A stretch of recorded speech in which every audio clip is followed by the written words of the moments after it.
Mesdames et messieurs, bonsoir et bienvenue dans l'invité de la rédaction. Marrakech a accueilli hier la 6e édition du Forum de coopération Russie-Monde arabe.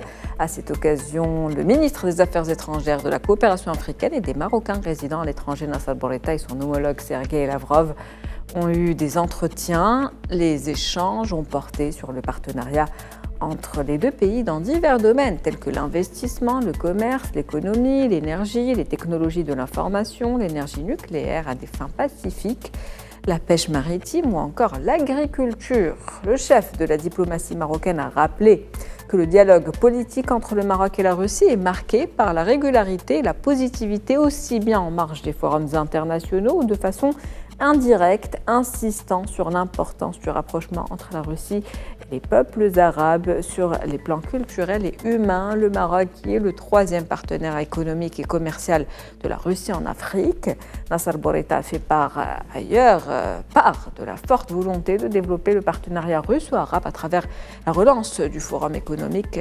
russo-arabe. Le chef de la diplomatie marocaine qui a précisé également que ce forum constituait l'occasion d'aborder les acquis des précédentes éditions tenues précédemment à Moscou, soulignant qu'une évolution positive a été enregistrée au niveau des relations économiques entre le monde arabe et la Russie. Un forum qui, rappelons-le, s'est tenu dans un contexte mondial agité, caractérisé par de nombreuses crises politiques, sécuritaires, économiques et sanitaires. Pour en parler avec nous ce soir, M. Driss El-Aissaoui, bonsoir. Bonsoir. Vous êtes analyste politique et économique. Merci d'avoir accepté notre invitation. Je vous remercie à mon tour. Alors, cette 6e édition du Forum de coopération Russie-Monde arabe a été tenue à Marrakech. Pourquoi la Russie a choisi cette destination ? Le choix a été porté sur le Royaume du Maroc depuis 2019 d'ailleurs. Et les relations entre la Russie et le Maroc sont des relations très particulières, je dirais même très importantes.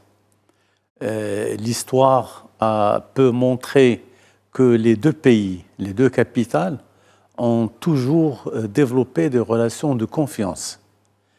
Et cela dit, il y a encore ceux qui peuvent vous citer des situations autres sur le plan politique.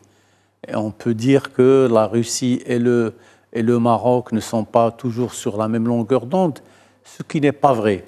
Sur le fond, la coopération à long terme entre les deux pays a toujours été excellente. Et je pense que les deux pays, les deux responsables des ministères des Affaires étrangères, que du Maroc ou de la Russie, ont beaucoup de dossiers qui peuvent faire prévaloir. Parce qu'en fait, ce sont des pays qui ont su développer avec beaucoup d'intelligence leurs relations, vous l'avez cité, dans beaucoup de domaines. Tout à fait, des relations qui durent depuis les années 50 d'ailleurs. Absolument, donc ce sont des relations extrêmement importantes et intéressantes à surveiller et à suivre entre les deux pays. Et le fait de choisir le Maroc à l'intérieur de la communauté arabe, moi je trouve que c'est un choix extraordinaire. Un message fort, symbolique donc ? Oui, c'est une grande symbolique de l'importance qu'accorde la Russie au Maroc. Et les deux pays, je vous l'ai dit, peut-être sur le plan politique, on peut avoir des reproches à faire. Je ne voudrais pas polluer la réflexion ici par rapport disons, aux affaires politiques, mais sur le plan économique, sur le plan stratégique, ce sont des relations de grande qualité que les deux pays ont pu développer, et le fait d'inviter tous les pays arabes à venir se concerter à Marrakech, le lieu même où la Banque mondiale, le FMI ont tenu leur réunion annuelle au Maroc, je trouve que c'est une excellente initiative. Et je pense que la déclaration finale, parce que la déclaration finale a justement montré cette importance dont on est en train de parler. Ce n'est pas seulement disons, du langage, du verbiage qu'on est en train de faire, c'est une vérité réelle et concrète qui a été montrée ici. Tout à fait, une relation donc de longue date qui dure exactement le premier contact depuis l'an 1777, ce qui fait très longtemps. Donc alors, cette 6e édition du Forum, donc l'objectif de ce sommet, c'est de renforcer tout d'abord la coopération donc, entre Moscou et les pays arabes. Quels sont les enjeux aujourd'hui? Les enjeux sont énormes. Vous savez, la Russie est le pays qui essaie disons, de se distinguer par sa coopération avec tous les pays avec lesquels elle travaille. Avec l'Afrique, par exemple, et même avec l'Afrique, il y a eu des forces qui ne sont pas du tout, qui ne font pas partie des forces militaires russes, donc disons les forces Wagner qui ont créé beaucoup de zizanie à l'intérieur des pays africains. Mais avec les pays arabes, la Russie a beaucoup de choses à gagner. Parce qu'il était nécessaire. La Russie est producteur de pétrole, au même titre que beaucoup de pays arabes. La Russie est également pays producteur d'un certain nombre de matières importantes qui constituent l'essentiel des importations que le Maroc fait à partir à l'étranger. Et la Russie, l'Ukraine, à eux seuls, ils ramassent quelque chose comme 30% des exportations mondiales de céréales. Alors, vous imaginez que la Russie voudrait avoir une primeur en termes de coopération entre la Russie et toutes les capitales arabes qui aujourd'hui commencent à prendre de l'importance. Ils commencent à prendre parce que ça ne date pas d'hier. Ils savent exactement de quoi il s'agit et je pense que le travail qui est fait par les Russes au niveau de la coopération avec tous les pays arabes est un travail extraordinaire et je pense que les résultats vont apparaître très prochainement. Et justement, parlant de résultats, quel bilan peut-on faire de cette 6e édition ? C'est un bilan positif. Je vous le dis tout de suite. Quand on regarde un peu la déclaration finale adoptée par les pays participants à ces réunions, à ce forum, qu'est-ce qu'il y a? On parle d'abord de la non-ingérence dans les affaires. Voilà, donc ils ont cité la question de la Libye. On peut, par exemple... On va en parler tout à l'heure. Bien sûr, mais aujourd'hui, on est en train de regarder un pays qui s'appelle la Russie, qui veut regarder le monde arabe avec des yeux autrement que ceux que l'on pourrait imaginer, ceux qui veulent profiter de la situation avec les pays arabes qui peuvent être faibles pour certains aspects. La Russie qui sort aussi un petit peu de son isolement aujourd'hui, celui qui est fait un peu par les Occidents en raison de la guerre et du contexte avec l'Ukraine et tout ce qui se passe depuis les 2 dernières années. C'est une situation catastrophique parce que les pays occidentaux ont considéré que la Russie n'avait pas le droit de prendre ce qu'elle a pris chez les Ukrainiens. Et alors, les Russes vous disent les gens de l'Ukraine, ce sont des personnes qui ont des problèmes avec eux-mêmes, avec leur pays et avec le monde entier. Et qu'il fallait absolument leur donner une correction comme il se doit. Les Français ne l'ont pas entendu de cette oreille. Bien sûr, les Américains, la même chose. Les Anglais, la même chose, etc.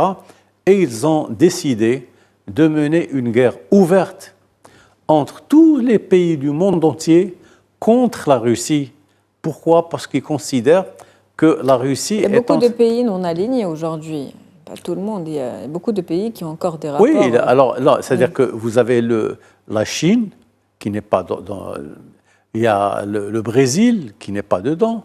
L'Inde n'est pas dedans. Alors, donc, tous ces pays-là qui ne sont pas effectivement, on ne dit pas qu'ils sont non alignés sur le plan politique, mais non alignés sur la position choisie par la France et les États-Unis et l'Angleterre. Et qui sont aujourd'hui, on essaie de battre à plat de couture toutes les forces, toutes les aspérités qui peuvent déranger les Occidentaux, on essaie de les enlever par la force. Tout à fait, on reviendra sur cet aspect un peu international tout à l'heure, mais restons d'abord sur le Maroc. Donc, je le disais en préambule, le Maroc est le troisième partenaire économique et commercial donc, de la Russie en Afrique. Sergueï Lavrov a salué le Maroc pour les efforts qui ont été déployés justement pour l'organisation de cette 6e édition. Le Maroc qui est l'un des partenaires principaux, toujours selon le ministre des Affaires étrangères russe, donc l'un des partenaires principaux de la Russie. Votre commentaire là-dessus? Mon commentaire, il est très simple.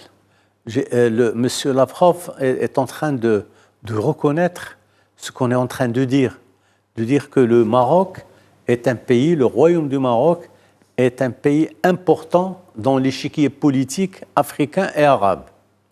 Et que le fait de le choisir pour abriter la 6e édition du Forum Monde Arabe-Russie est une décision qui est opportune et qui est même justifiée. Parce que ne l'oubliez pas, celui qui a assisté à côté de toutes ces personnalités, c'est le secrétaire général de la Ligue arabe. Il était là. Alors je dirais, il y a même aussi un certain nombre de ministres importants du monde arabe qui étaient présents aussi. Donc, c'est avec ces gens que l'on fait la politique. On ne fait pas la politique dans un petit bureau ou dans une cabine isolée. Non, on fait de la politique avec des gens qui sont ouverts sur le monde entier. Et le Maroc, je vous l'ai dit, il est vraiment aujourd'hui le pays qui essaie, il est plus que montant, ce n'est pas une puissance qui est en train de monter, c'est déjà une puissance qui existe et avec laquelle il faut compter. Et je pense que les Russes sont là pour le dire, ils sont là pour le témoigner de manière importante ici. Le Maroc, donc, qui est un pays ouvert vers le monde, d'une puissance montante, on retiendra ça.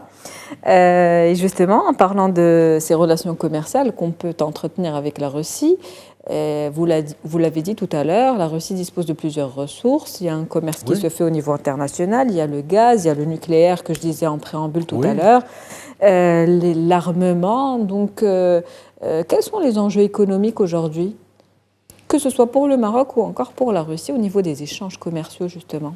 Les échanges qui ont augmenté. Hein. Oui, mais ce sont des échanges qui sont appelés à aller de l'avant, à augmenter, à être véritablement la source de l'opulence pour la Russie et pour les autres pays. Je pense que quand les Russes choisissent de travailler avec un pays, ils ne le font pas de manière gratuite. Ils le font de manière très intéressée. Ce qui est intéressant dans ça, c'est que les Russes travaillent sur l'Afrique.